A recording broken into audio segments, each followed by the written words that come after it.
ঘূর্ণিঝড় রিমালের প্রভাবে উপকূলীয় এলাকায় গুড়ি গুড়ি বৃষ্টি এবং দমকা হাওয়া বইছে। সারা দেশে ভারী থেকে অতি ভারী বর্ষণের পূর্বাভাস দিয়েছে আবহাওয়া অধিদপ্তর। এছাড়া উপকূলীয় 15 জেলায় জলোচ্ছ্বাসের শঙ্কা রয়েছে। বৃষ্টি থেকে পাহাড় ধসের শঙ্কায় সতর্ক অবস্থায় রয়েছে প্রশাসন। রাত থেকে পটুয়াখালীতে গুড়ি গুড়ি বৃষ্টি হচ্ছে। বিদ্যুৎ বিচ্ছিন্ন রয়েছে কুয়াকাটা, এতে ভোগান্তিতে পড়েছেন স্থানীয়রা। জেলায় 703টা আশ্রয় কেন্দ্র এবং 35টি মুজিব কেল্লা খোলা হয়েছে। এছাড়া শুকনো খাবারের ব্যবস্থা করা হয়েছে।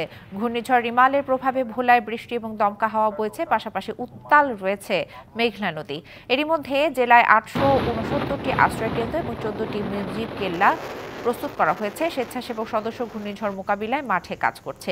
ওয়ালটন ফ্রিজ কিনে অনেকের মতো আপনিও হয়ে যেতে পারেন মিলেনিয়াল। সেরা পণ্যের সেরা অফার। গঠন করা হয়েছে 8টি কন্ট্রোল রুম। পাশাপাশি জেলার বিভিন্ন ঝুঁকিপূর্ণ চরাঞ্চলের লক্ষাধিক বাসিন্দাদের নিরাপদ আশ্রয়ে সরিয়ে আনার জন্য প্রস্তুতি নিয়েছে প্রশাসন। উত্তর বঙ্গোপসাগর এবং দক্ষিণ সাগরে অবস্থানরত মাছ ধরার নৌকা ও ট্রলারসমূহকে পরবর্তী নির্দেশ না দেওয়া পর্যন্ত নিরাপদ আশ্রয়ে থাকতে বলা হয়েছে। ঘূর্ণিঝড় মোকাবিলায় মাইকিং থেকে শুরু করে আশ্রয় কেন্দ্রে স্থানীয়দের নিয়ে আসতে কাজ করছে প্রশাসন। ঘূর্ণিঝড় রিমালের প্রভাবে উপকূলীয় জেলা পটুয়াখালীতে গুড়ি গুড়ি বৃষ্টি হচ্ছে। ব্যাপারে সর্বশেষ জানাতে কুয়াকাটা থেকে সরাসরি যুক্ত হচ্ছেন সহকর্মী মহিবুল্লাহ চৌধুরী। আমরা কথা বলবো তার সাথে। মহিবুল্লাহ, ঘূর্ণিঝড় রিমালের কারণে কি ধরনের প্রভাব পড়েছে আমাদের জানাবেন। দিশা, আপনাকে ধন্যবাদ। ঘূর্ণিঝড় রিমালের প্রভাবে ইতিমধ্যেই গতকাল রাত থেকেই থেমে থেমে ভারী বর্ষণ কিন্তু অব্যাহত রয়েছে। পাশাপাশি ভারী থেকে মাঝারি ধরনের বৃষ্টিপাত কিন্তু অব্যাহত রয়েছে। আমরা একেবারে সমুদ্রের পাড়ে রয়েছি, দেখতেই পাচ্ছেন যে বঙ্গোপসাগর কিন্তু সামান্য উত্তাল রয়েছে এবং সমুদ্রের তীরে কিন্তু যে সকল ঢেউ আসতে পড়ছে সেটি কিন্তু বিশাল আকৃতির ঢেউ আসতে পড়ছে। পাশাপাশি আকাশ কিন্তু মেঘাচ্ছন্ন রয়েছে। একটি বিষয় জানিয়ে রাখতে হয় যে গতকাল রাত থেকে এই কুয়াকাটা এলাকায় কিন্তু বিদ্যুৎ সংযোগ যেটি রয়েছে সেটি কিন্তু বন্ধ রয়েছে।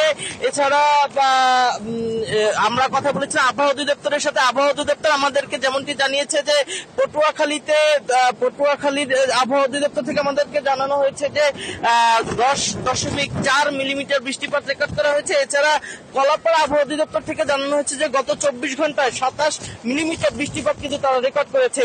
এছাড়া 7 নম্বর বিপদ সংকেত জারি করা রয়েছে। তবে এখন পর্যন্ত যে কোথাও কোনো মানুষকে আশ্রয় কেন্দ্রে কিন্তু নিতে পারেনি প্রশাসনের পক্ষ থেকে। তবে ইতিমধ্যেই কিন্তু মাইকিং করছে মানুষকে সচেতন করার জন্য, নিরাপদ আশ্রয়ে যাওয়ার জন্য কিন্তু মাইকিং কিন্তু চলমান রয়েছে সেই গতকাল রাত থেকেই। আমরা জেলা প্রশাসনের সাথে কথা বলেছিলাম। জেলা প্রশাসন আমাদেরকে যেমনটি জানিয়েছে যে আশ্রয় কেন্দ্র খোলা হয়েছে প্রায় 703টি। এছাড়া 35টি মুজিব কেল্লা সহ শুকনো খাবার এবং পর্যাপ্ত স্যালাইন এবং পানি বিশুদ্ধকরণ ট্যাবলেট কিন্তু তারা মজুত রেখেছে। এছাড়া ঘূর্ণিঝড় পরবর্তী সময়ে যাতে মানুষদেরকে চিকিৎসা সেবা প্রদান করতে পারে সেক্ষেত্রে 76টি মেডিকেল টিম কিন্তু গঠন করেছে জেলা স্বাস্থ্য বিভাগ। এখন পর্যন্ত আকাশ মেঘাচ্ছন্ন রয়েছে এবং সমুদ্রের কিন্তু ঢেউ রয়েছে। তো পটুয়াখালী থেকে এই ছিল রিমেলের সর্বশেষ। মহিবুল্লাহ, ধন্যবাদ আপনাকে।